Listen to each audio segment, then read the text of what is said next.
કેમ છો વિદ્યાર્થી મિત્રો? આજે આપણે ધોરણ 10 ની હેતુલક્ષી પ્રશ્નોના તૈયારીના ભાગ સ્વરૂપે પ્રકરણ 4 કરવા જઈ રહ્યા છે. પ્રકરણ 4 નું નામ છે દ્વિઘાત સમીકરણ. આશા રાખું છું કે તમે પ્રકરણ 1 અને પ્રકરણ 2 અને પ્રકરણ 3 ના YouTube વિડિયો જોઈ લીધા હશે અને તેના અનુસંધાનમાં તમે તૈયારી પણ કરી હશે. ઓકે, આજે ચેપ્ટર 4 દ્વિઘાત સમીકરણ આપણે ચાલુ કરવા જઈ રહ્યા છે. ઓકે, સાથે સાથે તમે નોટ્સ બી બનાવતા રહેજો કે જેથી તમને એક્ઝામ સમયે કામમાં આવે. રાઈટ? સો પ્રકરણ 4 દ્વિઘાત સમીકરણ. દ્વિઘાત એટલે આ જસ્ટ લાઈક તમે પ્રકરણ 2 તમે જે શીખ્યા બહુપદીઓ, એમાં દ્વિઘાત બહુપદી તો તમે શીખી જ ગયા છો. ઓકે, હવે આ દ્વિઘાત સમીકરણની વાત કરીએ એટલે એના ઉકેલો વિશે અહીંયા આગળ ફરીવાર અભ્યાસ કરવાનો છે. અને બીજા કેટલાક ગણિતશાસ્ત્રીઓ છે કે જેને અને દ્વિઘાત સમીકરણનો ઉકેલ મેળવવા માટે એમનું યોગદાન, એમનો ફાળો પણ આપણે જોવાના છીએ આ ચેપ્ટરમાં. રાઈટ? સૌપ્રથમ એક નાનો પ્રોબ્લેમ છે. પ્રોબ્લેમ એવો છે કે એક લંબચોરસ છે જેનું ક્ષેત્રફળ જાણીએ છીએ. લંબચોરસ છે એનું ક્ષેત્રફળ જાણીએ છીએ 60 મીટર સ્ક્વેર છે. રાઈટ? હવે એની પહોળાઈ અને લંબાઈ વિશે મને આટલો આઈડિયા છે કે લંબાઈ તેની પહોળાઈ કરતા 4 મીટર વધુ છે. લંબાઈ તેની પહોળાઈ કરતા 4 મીટર વધુ છે. તો મારે લંબાઈ અને પહોળાઈના માપ શોધવાના છે. તો આ પહેલો પ્રશ્ન છે જેને આપણે સોલ્વ કરવા જઈ રહ્યા છીએ. Okay, right. સો પહેલામાં પહેલું લંબચોરસનું ક્ષેત્રફળનું સૂત્ર શું થાય? તો લંબચોરસનું ક્ષેત્રફળ બરાબર લંબાઈ ગુણ્યા પહોળાઈ. લંબાઈ આપેલી છે n અને પહોળાઈ આપણે b તરીકે અત્યાર સુધી ડિનોટ કરીએ છીએ. બરાબર? પહોળાઈ આપણે ધારો કે x મીટર લઈ લીધી. પહોળાઈ x મીટર લઈ લઈએ.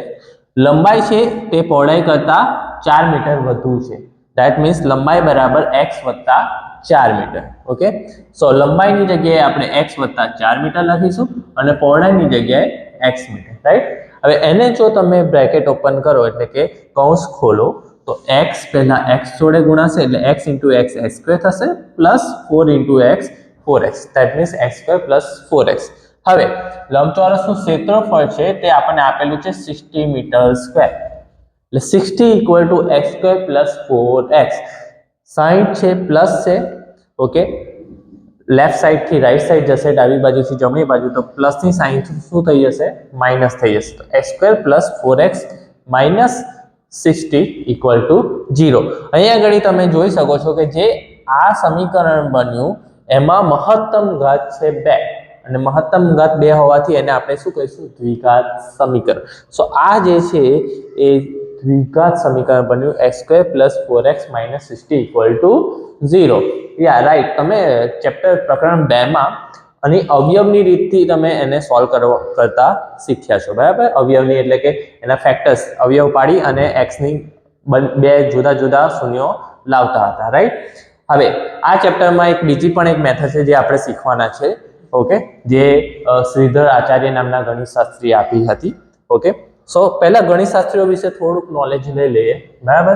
તો દ્વિઘાત સમીકરણનો ઉકેલ શોધવામાં અથવા ઉકેલ માટે શીખવામાં આટલા ગણિતશાસ્ત્રીઓનો ફાળો છે. બરાબર? એમાં પહેલા છે બેબીલોન વાસીઓ. સો બેબીલોન વાસીઓએ દ્વિઘાત સમીકરણના ઉકેલથી સૌપ્રથમ પરિચિત હતા. સૌપ્રથમ પરિચિત કોણ હતું? તો બેબીલોન વાસીઓ. એક માર્ક્સમાં તમને આમાંથી કોઈ પણ એક ક્વેશ્ચન પૂછાઈ શકે છે. Okay, Euclid. તો ગ્રીક ગણિતશાસ્ત્રી યુક્લિડે લંબાઈ શોધવા માટે, જે હમણાં લંબાઈ અને પહોળાઈની વાત કરી એમાં લંબાઈ શોધવા માટેની ભૌમિતિક રીત, ઓકે, ભૌમિતિક રીત અપનાવી હતી જે વાસ્તવમાં શું હતું? તો વાસ્તવમાં હતું દ્વિઘાત સમીકરણનો ઉકેલ. ઓકે, તો યુક્લિડે ભૌમિતિક રીત અપનાવી અને દ્વિઘાત સમીકરણનો ઉકેલ શોધ્યો હતો એ સમયમાં. રાઈટ? એના પછી છે બ્રહ્મગુપ્ત. ઓકે, સો ભારતીય ગણિતશાસ્ત્રી બ્રહ્મગુપ્ત, જે ભારતીય ગણિતશાસ્ત્રી હતા, એમણે ax² plus bx equal to c પ્રકારના દ્વિઘાત સમીકરણને ઉકેલવાની સ્પષ્ટ રીત આપી હતી. કયો?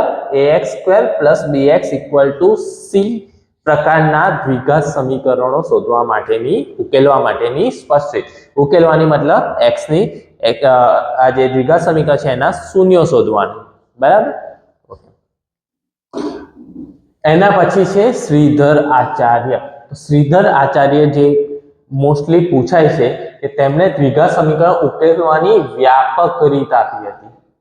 ઓકે, સો શ્રીધર આચાર્ય એ વ્યાપક રીત આપી હતી અને જે આજે પણ વપરાય છે. તો આ એમસીક્યુ અને 1 માર્ક્સ માટે ખાસ ઇમ્પોર્ટન્ટ પ્રશ્ન છે. અને એમણે જે સૂત્ર આપ્યું તો એ સૂત્ર પણ અહીંયા લખેલું છે. Alpha beta equal to alpha અને બીટા જે સમીકરણના ઉકેલ છે, દ્વિઘાત સમીકરણના ઉકેલ આલ્ફા બીટા બરાબર -b plus or minus √b² - 4ac upon 2a. આ સૂત્ર વિશે હજુ પણ ડિટેલમાં આવશે જ, એટલે તમે આ યાદ રાખી શકો છો. ઓકે, અને લાસ્ટ છે અલ ખ્વારિઝમી, જે અરબ ગણિતશાસ્ત્રી હતા. તેમણે આશરે ઈસવીસન 800માં ભારતીય ગણિતનો અભ્યાસ કર્યો અને દ્વિઘાત સમીકરણના વિવિધ પ્રકારો પર કામ કરીને જ્ઞાનનો વિસ્તાર કર્યો હતો. ઓકે, સો હવે બહુપદીના શૂન્ય. જો કોઈ વાસ્તવિક સંખ્યા કે બહુપદીના શૂન્યો કોને કહેવાય, તમે ચેપ્ટર 2 નો જ્યારે મેં શીખવાડ્યું હતું YouTube વિડીયોઝમાં ત્યારે તમે એ શીખ્યા જશો. તો ફરી એકવાર કે જો કોઈ વાસ્તવિક સંખ્યા k માટે p of k શૂન્ય થાય, p of k શું થાય? શૂન્ય. એટલે બહુપદીમાં આ x ની જગ્યાએ આ કિંમત મૂકવાની k, એ કોઈ પણ વાસ્તવિક સંખ્યા હોઈ શકે, 2 હોઈ શકે, 3 હોઈ શકે, કોઈ પણ કિંમત મૂકી અને બહુપદીનો જો જવાબ શૂન્ય આવતો હોય, શું આવતો હોય?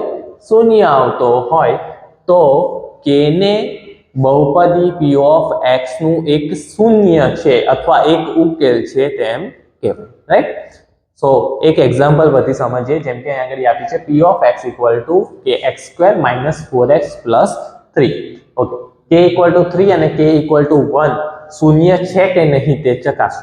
આવો ક્વેશ્ચન પૂછાય કે k equal to 3 કે k equal to 1 શૂન્ય છે કે નહીં તે ચકાસો. તો સિમ્પલી જે x છે બરાબર, ત્યાં k નું મૂલ્ય 3 મૂકી દઈશું. બરાબર, એટલે x ની જગ્યાએ 3 મૂકી દેવાનો. જો અહીંયા આગળ 3 મૂક્યો, 3 નો વર્ગ ઓછા 4 ગુણ્યા 3 વત્તા 3. 3 નો વર્ગ શું થઈ જશે? 9 ઓછા 4 તરી 12 વત્તા 3. 9 અને 3 થશે 9 વત્તા 3 થશે 12. 12 ઓછા 12 શૂન્ય. ઓકે, સો અહીંયા આગળ જો તમારો answer p of k p of 3, આ શું? p of 3. અગર p of 3 શૂન્ય થાય છે, that means આનો મતલબ એમ છે કે k equal to 3, k બરાબર 3 એ આપેલ દ્વિઘાત બહુપદીનું એક શૂન્ય છે. રાઈટ? હવે એક માટે તમે જાતે કરી શકો કે x ની જગ્યાએ તમે 1 મૂકી દો અને ફાઇન્ડ આઉટ કરો કે એ શૂન્ય છે કે નથી. ઓકે, ઓકે, સો કેટલાક અગત્યના સૂત્રો આપ્યા છે. એમાં દ્વિઘાત સમીકરણનું પ્રામાણિક સ્વરૂપ અથવા વ્યાપક સ્વરૂપ પણ અમે અહીંયા તમે કરી શકો છો. વ્યાપક સ્વરૂપ. ઓકે, સો ax² + bx + c = 0, જ્યાં a b c અચળાંક હશે. અહીંયા a b અને c ની કોઈ પણ કિંમત તમે મૂકી દો તો તમારી પાસે એક દ્વિઘાત સમીકરણ મળી જશે. જેમ કે a મૂકે 2, 3 અને 4, તો 2x² + 3x + 4 = 0. આ રીતે તમે a અને b અને c ની કોઈ બી કિંમતો મૂકીને ઇન્ફાઇનાઇટ અનંત તમે દ્વિઘાત સમીકરણો શોધી શકો છો. ઓકે, એના પછી વિવેચક, દ્વિઘાત સમીકરણનો વિવેચકનું સૂત્ર છે d = b² - 4ac. d = b² - 4ac, જેમાં a b અને c ની કિંમત મૂકી તમે એ શોધી શકો છો. d ની કિંમત પરથી તમે એ શોધી શકો છો કે સમીકરણના ઉકેલ કેવા મળશે. મતલબ x ની કિંમતો કેવી મળશે, ફક્ત d ની કિંમતો પરથી તમે જાણી શકો છો. રાઈટ? ફોર એક્ઝામ્પલ, અગર d <0 મળ્યું, d ની કિંમત 0 કરતા નાની મળી, બરાબર, 0 કરતા નાની એટલે કે ઋણ મળી. ઓકે, તો ઋણ મળે ત્યારે સમીકરણ, જે દ્વિઘાત સમીકરણ જે તમને આપેલું છે એના કોઈ વાસ્તવિક બીજ અસ્તિત્વ ધરાવતા નથી. એટલે કોઈ વાસ્તવિક ઉકેલ અસ્તિત્વ નહીં ધરાવે એટલે x ને કોઈ કિંમત શોધવાની નહીં, ત્યાં તમારે એવું લખી દેવાનું કે x ના કોઈ વાસ્તવિક ઉકેલ અસ્તિત્વ ધરાવતા નથી જ્યારે d 0 કરતા નાનું મળે. એના પછી અગર d 0 મળ્યું, વિવેચક તમને શૂન્ય મળે છે, એનો મતલબ કે વાસ્તવિક અને સમાન ઉકેલ મળશે. વાસ્તવિક અને સમાન એટલે x ના જે બી કિંમતો આવશે બંને સરખી આવશે, સમાન આવશે. એટલે બે બીજ મળશે પણ બે બીજ કહેવાશે નહીં, કહેવાશે તો એક જ બીજ પણ કિંમત સેમ હશે, x = 5 અને બીજામાં પણ x = 5. ઓકે, એવી રીતે. સો વાસ્તવિક અને સમાન બીજ અસ્તિત્વ ધરાવે છે. જેમ કે એના પછી લાસ્ટ d > 0 ધન, d અગર ધન મળે છે, ઓકે, તો એનો મતલબ કે વાસ્તવિક અને ભિન્ન ઉકેલ અસ્તિત્વ ધરાવે, ભિન્ન ઉકેલ મળે. એનો મતલબ કે x = 5 મળ્યું પછી x = 3 મળ્યું એટલે બે ભિન્ન. તમે ચેપ્ટર 2 માં બહુપદીઓમાં તમે શીખ્યા હશો, ઘણી બધી વખત તમને x ની કિંમતો સરખી આવતી હશે અને ઘણી વખત અલગ અલગ આવી હશે. જ્યાં સરખી આવી છે x ની કિંમતો, એનો મતલબ કે ત્યાં આગળ d = 0 આવે, d = 0 જ થશે, બરાબર. અને એ દ્વિઘાત સમીકરણના ઉકેલ દરમિયાન જ્યાં આગળ x ની કિંમતો અલગ અલગ આવી છે, એકમાં 5 આવી છે, x = 5 અને x = 3 અલગ અલગ આવી, એનો મતલબ કે d > 0 હશે એટલે કે ધન હશે, બરાબર. સારું, હવે એના પછી દ્વિઘાત સમીકરણનો ઉકેલ. આ સૂત્ર પર ખાસ તમારે યાદ રાખવું પડશે, α β = -b ± √b² - 4ac/2a, અથવા તમે એમ પણ લખી શકો -b ± b² - 4ac શું છે તમારો વિવેચ d, સો √d/2a, રાઈટ. સમજ પડી. સો આલ્ફા અને બીટા એટલે કે સમીકરણ દ્વિઘાત સમીકરણના ઉકેલ આલ્ફા અને બીટા આ બે સૂત્રોની મદદથી શોધી શકાય છે. ઓકે, અહીંયા આગળ બે સૂત્ર છે. આલ્ફા માટે -b √b² - 4ac/2a કરો, વચ્ચે પ્લસ લઈ લો એટલે આલ્ફા મળશે, અને બીટા માટે -b √b² - 4ac/2a કરો એટલે બીટા મળશે. એટલે બે અલગ અલગ ઉકેલ મળશે, રાઈટ. ઓકે, હવે આપણે કેટલાક MCQ સોલ્વ કરવા જઈ રહ્યા છીએ. હવે આપણે કેટલાક હેતુલક્ષી પ્રશ્ન સોલ્વ કરવા જઈ રહ્યા છીએ. એમાં ફર્સ્ટ ક્વેશ્ચન છે જેમાં આપ્યું છે 2x + 1 કૌંસમાં 3x + 2, 2x + 1 કૌંસમાં 3x + 2 બરાબર 6 કૌંસમાં x + 1 અને બીજા કૌંસમાં x - 2. તો વિદ્યાર્થી મિત્રો તમને કૌંસ ખોલતા તો આવડતું જ હશે.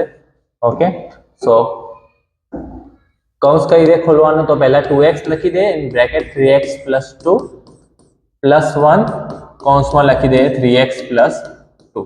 સેમ વે પહેલા 6 આના કૌંસમાં લખીશું, અલગ કૌંસમાં લખવું પડશે, x (x - 2 +1 (x - 2), રાઈટ. કે પહેલા 2x લઈએ અને પછી આખો બ્રેકેટ, પછી +1 લેવાનું, પછી આખો બ્રેકેટ 3x + 2. સેમ વે અહીં 6 બાર છે એને અલગ કૌંસમાં રાખી દઈશું, માટે પહેલા x લઈશું, પછી ફરી પાછો આખો બ્રેકેટ x - 2 અને પછી +1 અને ફરી આખો બ્રેકેટ આવશે x - 2, રાઈટ. હવે અંદર ગુણાકાર કરીશું, 2x × 3x 6x², 2x × 2 2x × 2 એટલે 4x થશે, વત્તા 1 × 3x 3x + 2 બરાબર 6 કૌંસમાં શું આવશે, x × x² ઓછા 2x વત્તા x ઓછા 2, રાઈટ. તો 6x² પ્લસ 4x વત્તા 3x શું થશે, 7x વત્તા 2.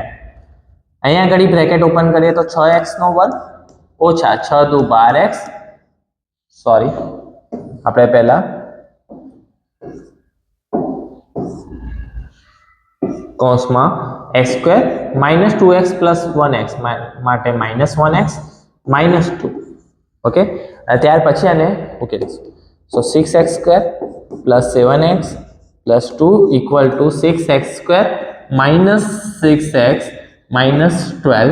6x² કટ થઈ જશે, બીજું કંઈ કટ થતું નથી x વાળા જ પદ રહ્યા છે, એટલે x વાળા પદ રહ્યા છે મતલબ કે દ્વિઘાત તો છે નહીં, ત્રિઘાત બનતી નથી, ત્રિઘાત ને ચતુર્ઘાત આવશે નહીં. હવે આવશે શું જવાબ? એ સુરેખ સમીકરણ. તો આ જે સમીકરણ છે કેમ કે મહત્તમ ઘાત હવે એક જ રહી છે, સુરેખ સમીકરણ. એટલે કોઈને પ્રશ્ન એવો થાય કે સર આટલી લાંબી મેથડ પૂછાય, તો આમાં આખું કરવાની જરૂર નથી. એકચ્યુઅલી મેં તમને સમજાવવા માટે તો આખું કર્યું, પણ તમારે અહીંયા આગળ તમે જોઈ શકો કે x અહીંયા આગળ x વાળા પદ જુઓ તો x * x x² થશે * 6x². અહીંયા આગળ 6x નો વર્ગ થઈ જાય છે, 2x * 3x 6x નો વર્ગ થઈ જાય છે. તો 6x² કેન્સલ થઈ જવાનું છે, એવું તમે પહેલેથી અનુમાન લગાવી શકો. એટલે x નો વર્ગ કેન્સલ થઈ જાય છે એટલે દ્વિઘાત રહેશે ને, ત્રિઘાત તો બનવાનો કોઈ પ્રશ્ન જ નહીં ઉત્પન્ન થતો, ત્રિઘાત ચતુર્ઘાત.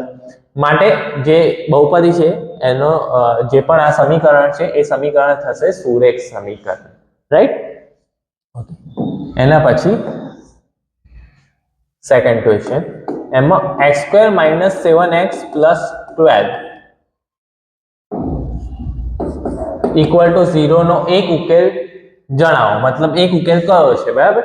તો a બરાબર -4, b બરાબર છે -3, c 3 અને d 6. ઓકે, સો આમાં બેઝિકલ મેથડ એવી છે કે તમે 4 મૂકો, એ x ની જગ્યાએ કિંમતો મૂકતા જાઓ, જે સમીકરણનું સમાધાન કરે એ સમીકરણનો એક ઉકેલ છે. અથવા તો અવયવની રીતે એને સોલ્વ કરો અને તમે ફાઇન્ડ આઉટ કરો કે ઉકેલ કયો છે. ઓકે, સો અગર અવયવની રીતે તમે ફાઇન્ડ આઉટ કરવા માટે વિચારી રહ્યા છો કે અવયવની રીતે કઈ રીતે કહીશું, તો 12 ના બે અવયવ 4 તરી 12, -4 -3 -7x થઈ જશે, રાઈટ? સો x² - 4x - 3x + 12 = 0. -7x ની જગ્યાએ -4x - 3x મૂકી દઈએ, બરાબર? ઓકે, પહેલા બેનું ગ્રુપ પછીના બેનું ગ્રુપ, x કોમન નીકળશે, અંદર શું રહેશે? x - 4. અહીંયાથી -3 કોમન નીકળશે, x - 4 = 0. બંનેમાંથી x - 4 બ્રેકેટમાં કોમન નીકળશે, અંદર રહેશે x - 3 = 0, રાઈટ? Therefore x - 4 = 0 અથવા x - 3 બરાબર 0. માટે x બરાબર 4 અથવા x બરાબર 3. ઓકે, સો તમને ઘણી જવાબ -4 -3 અને 3 આપેલો છે, તો તમારો જવાબ x બરાબર 3 થશે. બીજી એક મેથડ છે કે તમે -4 અહીંયા આગળ કિંમત મૂકો, બરાબર? -4 નો તમે x ની જગ્યાએ મૂકશો તો જવાબ 0 નહીં આવે. -3 મૂકશો આ બહુપદીમાં, x² - 7x + 12. Okay, p of x છે, આ છે p of x. Okay, so x ની અલગ અલગ કિંમત -4 -3 મૂકશો તો જવાબ 0 નહીં આવે, પણ 3 મૂકશો p of 3 તો 3² - 7 * 3 + 12, 3² શું થશે? 9 - 7 તરી 21 - 21 + 12, 12 ને 9 21 - 21 બરાબર 0. તો આ એક મેથડ થી પણ તમે વિચારી શકો છો કે સમીકરણનો ઉકેલ કયો આવશે. એક તમારી પાસે આ મેથડ છે ને એક આ મેથડ છે, બરાબર? તમને જે યોગ્ય લાગે એ તમે વિચારી શકો. અહીંયા આગળ તમે કયા સિલેક્શન કયા કરશો એ પણ તમે વિચારી શકો કે 4 તરી 12 છે એટલે 4 અને 3 માંથી જ કોઈ એક હશે, કાં તો -4 -3 કાં તો +3. ઓકે, સો એવી રીતે પણ તમે આન્સર વિશે વિચારી શકો છો. ઓકે, નેક્સ્ટ છે દ્વિઘાત સમીકરણ. ખાલી નીચેનામાં દ્વિઘાત સમીકરણમાં ખાલી જગ્યા સમીકરણનો ઉકેલ x = 3 છે. તો તમારે જનરલી તમારે આમાં શું કરવું પડે કે 3 દરેક જગ્યાએ લખી અને વિચારવું પડશે કે તમારો એ જવાબ છે કે નહીં. જેમ કે હું x ની જગ્યાએ આગળ 3 મૂકું a ઓપ્શનમાં, તો a ઓપ્શનમાં મૂકું તો 3² - 8 * 3 + 15, તો 3 નો વર્ગ 9, 8 તરી 24 + 15, 15 ને 9 24, 24 - 24 0. તો તમારો જવાબ એ જ થઈ જશે. ઓકે, બીજા બધામાં કોઈમાં 0 જવાબ આવશે નહીં, રાઈટ? સો આજે તમારું સમીકરણ તો x² - 8x + 15, એમાં x ની જગ્યાએ મેં 3 મૂક્યા. હવે તમારે નેક્સ્ટ શું કરવાનું? x² + 8x + 15 માં x ની જગ્યાએ 3 મૂકો અને એના પછી તમે a b c d ચારે 4 ચકાસી શકો. એમાં એકમાં તમારો જવાબ આવી જાય. નોર્મલી પ્લસ વાળું હોય ને એમાં નહીં મૂકવાનું, બધું પ્લસ હોય તો ઓબ્વિયસ થિંગ છે કે x = 3 પણ પ્લસ છે, આ પણ પ્લસ છે, તો 0 થવાનો કોઈ શક્યતા નથી. એટલે બી ઓપ્શન તો ટ્રાય કરી જ ના શકાય, બરાબર? ઓકે, તમે એક માઇનસ ને એક પ્લસ હોય ને એવું પહેલા ટ્રાય કરજો. ઓકે, એક માઇનસ ને પ્લસ, જેમ કે ઓપ્શન એ અને ઓપ્શન ડી તમે પહેલો ટ્રાય કરી શકો આ પ્રકારના પ્રશ્નોમાં. ઓપ્શન એ અને ઓપ્શન ડી પહેલો ટ્રાય કરી શકો, જેમાં બે માઇનસ હોય ને એના પછી કરવાનો, છેલ્લા વાળો તો આ તો પોસિબલ જ નહીં થાય. ઓકે, અગર x = -3 આપેલું છે તો કદાચ પોસિબલ થઈ શકે, x પણ ધન આપેલો છે એટલા માટે બી પોસિબલ નથી, બી થઈ શકશે નહીં. ઓકે, પણ અહીં આગળ આપણા જે થર્ડ પ્રશ્ન છે એમાં જવાબ એ માં આવી જાય છે, x = 3 મૂક્યો તો એનો આન્સર 0 આવી જાય છે. ઓકે, નેક્સ્ટ, દ્વિઘાત સમીકરણના બીજ સમાન હોય. નીચેનામાંથી કયા દ્વિઘાત સમીકરણના બીજ સમાન છે? તો વિદ્યાર્થી મિત્રો x² - 36 = 0. પહેલા એ આપ્યું તો x² = 36, x = √36, તો x ના બે જવાબ ±6 મળશે. ઓકે, સો ફર્સ્ટ અને સેકન્ડ બંનેમાં ±5, આમાં ±5 અને આમાં ±6, એટલે બે અલગ ભિન્ન બીજ ધરાવે છે, એક +6 ને એક -6. એટલે તમારે C કે D માં એક આન્સર હશે, રાઈટ?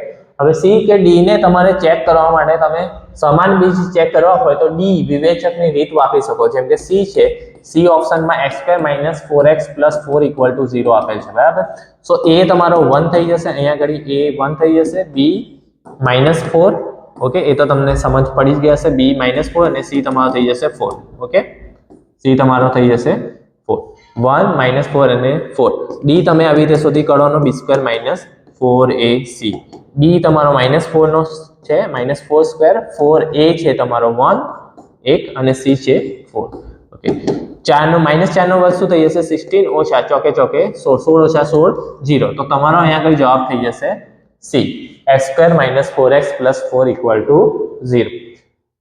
સો જે દ્વિઘાત સમીકરણના બીજ સમાન હોય તો એની માટે તમારે આ યાદ રાખવું પડશે, d² - 4ac, d² - 4ac એટલે વિવેચક શૂન્ય થાય, જે હમણાં સમજાવ્યું, રાઈટ? બીજી વસ્તુ તમે એ પણ માર્ક કરી શકો કે જે પણ a b c d છે એમાં જેના બીજ સમાન હશે ને એ a + b² = 0 અથવા a - b² = 0 હશે. તો તમે આગળ જોઈ શકો કે આ x - 2² = 0 નું એકનું સમીકરણ છે, બરાબર? એટલે તમારો આઈડિયા એ ટાઈમે લોજિક તમારું કયું લાગે છે એ બહુ જ ઇમ્પોર્ટન્ટ છે, જેનાથી તમે આ તમને લાગશે લેન્ધી, પણ જો તમારું લોજિક વ્યવસ્થિત લાગી જશે ને તો તરત આન્સર તમને મળી જશે. ઓકે, એના પછી પાંચમો ક્વેશ્ચન છે કે ખાલી જગ્યાએ દ્વિઘાત સમીકરણના ઉકેલની વ્યાપક સૂત્રની રીત આપી હતી. તો વ્યાપક રીત તમને યાદ હોય તો ભાસ્કરાચાર્ય, યુક્લિડ, શ્રીધર આચાર્ય અને આર્યભટ્ટ. ઓકે, તો આપણે શરૂઆતમાં સમજી ગયા કે વ્યાપક રીત આપનારા હતા શ્રીધર આચાર્ય. ઓકે, એના પછી છઠ્ઠો ક્વેશ્ચન, જો ખાલી જગ્યા હોય મતલબ કે ડી વિવેચક વિશે છે તો દ્વિઘાત સમીકરણને વાસ્તવિક ઉકેલ ન હોય. વાસ્તવિક ઉકેલ ક્યારે ન મળે? જ્યારે વિવેચકનું મૂલ્ય ઋણ હોય. વિવેચકનું મૂલ્ય ઋણ ક્યારે આવશે? જ્યારે d < 0. ઓકે, એટલે એનો જવાબ આવશે C. Okay, d < 0. એના પછી નવમો પ્રશ્ન, x² - 5x + k = 0 ના બીજ સમાન હોય તો k બરાબર ખાલી જગ્યા, બીજ સમાન આપ્યા છે એનો મતલબ વિવેચક તમને પહેલેથી d = 0 કીધેલું છે. ઓકે, સો x² - 5x + k = 0. સૌપ્રથમ a b c લખી દઈશું, a = 1, b = -5 અને c = k, રાઈટ? હવે વિવેચક d = શું થઈ જશે? b² - 4ac. b આપેલો છે -5, તો -5 નો વર્ગ -4, a છે 1 અને c છે k. વિવેચક થઈ જશે શૂન્ય. વિવેચક શૂન્ય કેમ થઈ જશે? કેમ કે અહીંયા વાસ્તવિક બીજ સમાન કીધેલું છે, આપેલું છે, બરાબર? માટે 0 બરાબર -5 નો વર્ગ શું થઈ જશે? 25 ઓછા 4k. ઓછા 4k આ સાઈડ આવશે તો +4k થશે. ઓકે, -4k 0 જમણી બાજુથી ડાબી બાજુ આવશે તો +4k. હવે 4 અહીંયા આગળ k જોડે ગુણાકારમાં છે, એ બાજુ જશે તો ભાગાકારમાં, તો k બરાબર 25/4. તમારો જવાબ આવશે k બરાબર 25/4. જે ફર્સ્ટ છે એ તમારો રાઈટ આન્સર છે. એના પછી આઠમો પ્રશ્ન છે x + 1/x = 2. x + 1/x = 2. તમને થોડો પાડ ક્વેશ્ચન છે, x ની 2019 ઘાત વત્તા 1/x ની 2020 ઘાત એ તમારે શોધવાનું છે. તો અહીંયા આગળ જોઈને કન્ફ્યુઝ થવાનું નથી. પહેલા તમારે x ની કિંમત શોધી કાઢવાનું. x + 1/x = 2 આપ્યું છે, તો ચોકડી ગુણાકાર કરી દઈએ તો x² + 1/x = 2. બરાબર, ચોકડી ગુણાકારની રીત તમને આવડતી હશે. x × x x² + 1 × 1 1/x = 2. Right. હવે x નીચે ભાગાકારમાં છે એ બાજુ જશે તો ગુણાકાર, + 2x એ બાજુ જશે તો -2x, તો x² - 2x + 1 = 0. ઓકે. હવે અહીંયા આગળ તમને જનરલી ખબર પડી જ જાય છે કે x - 1 હોલ સ્ક્વેર છે.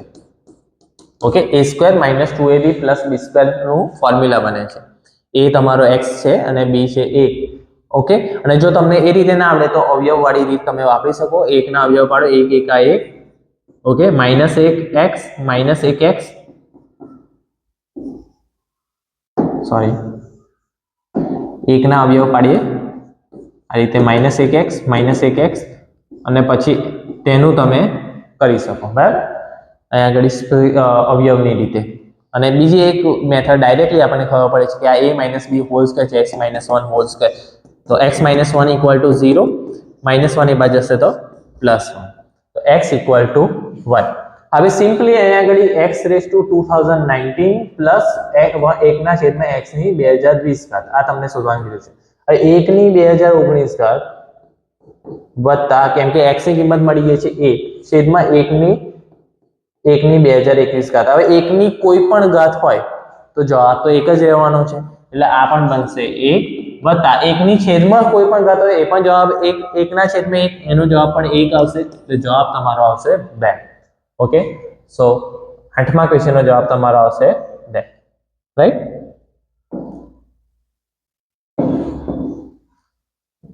એના પછી દ્વિઘાત સમીકરણનું વ્યાપક સ્વરૂપ જણાવો.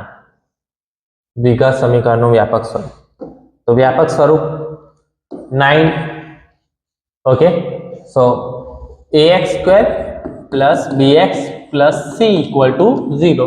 આ દ્વિઘાત સમીકરણનું વ્યાપક સ્વરૂપ છે. Okay, easy. 10મો ક્વેશ્ચન, દ્વિઘાત બહુપદીને વધુમાં વધુ કેટલા શૂન્ય હોય? વધુમાં વધુ દ્વિઘાત સમીકરણને વધુમાં વધુ 2 શૂન્ય હોય, 2 થી વધારે હોઈ શકે નહીં. ઓકે, દ્વિઘાત સમીકરણના ઉકેલની વ્યાપક રીત આપનાર ગણિતજ્ઞ, હમણાં જ એનો MCQ પણ જોયો હતો, એનો જવાબ છે શ્રીધર આચાર્ય.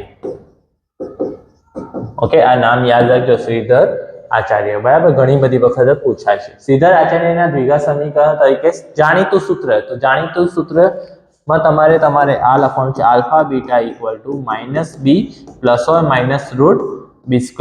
- 4ac/2a. આ ઉકેલ છે. આલ્ફા અને બીટા શોધવાનું, એટલે દ્વિઘાત સમીકરણના ઉકેલ શોધવાનું જે વ્યાપક સૂત્ર છે એ આ છે, α β = -b ± √b² - 4ac/2a, જે શ્રીધર આચાર્યએ આપ્યું હતું. એના પછી 13મો ક્વેશ્ચન, જો બીજ સમાન હોય, ઓકે, અગેન ફરી બીજ સમાન હોય તો k નું મૂલ્ય શોધો. તો એમાં બીજ સમાન છે એટલે વિવેચક શું લઈ લઈશું? વિવેચક બરાબર 0, d = 0, b² - 4ac = 0. આગળ આપણે એ કરી ચૂક્યા છે 7th ક્વેશ્ચનમાં. તો 13th ક્વેશ્ચન હું તમને સ્વપ્રયત્ને આપું છું, તમે જાતે કરી શકો છો. રાઈટ. 14th ક્વેશ્ચન છે કે કોઈ પણ આ એક દ્વિઘાત સમીકરણ આપ્યું છે જેના બીજ પરસ્પર વ્યસ્ત છે, 6x² - 13x + m = 0. એના બીજ પરસ્પર વ્યસ્ત હોય તો m નું મૂલ્ય શું થશે? ઓકે, હવે બીજ પરસ્પર વ્યસ્ત છે એનો મતલબ કે એક આલ્ફા × બીટા, એટલે કે બંનેનો ગુણાકાર શું થવો જોઈએ? 1. પરસ્પર વ્યસ્ત સંખ્યા હોય ને, જેમ કે 5 છે, 5 નો વ્યસ્ત થાય 1/5. હવે આ બંનેનો ગુણાકાર શું થાય? 5 × 1/5, 5 5 કટ થઈ જશે, જવાબ આવશે 1.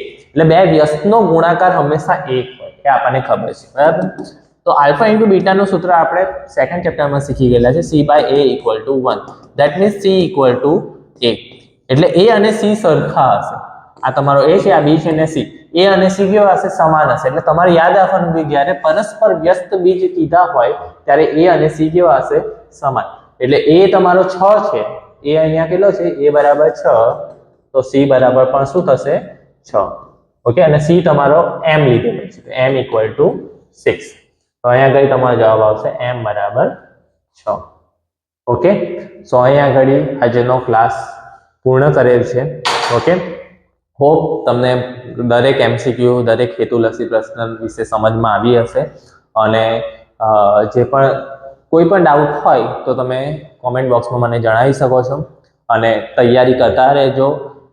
એક્ઝામના દિવસો ખૂબ જ નજીક છે, બરાબર. અને કંઈ પણ ક્વેરી હોય, કંઈ પણ ક્વેશ્ચન હોય, ડાઉટ્સ હોય તો તે મને જરૂરથી જણાવજો. Thank you.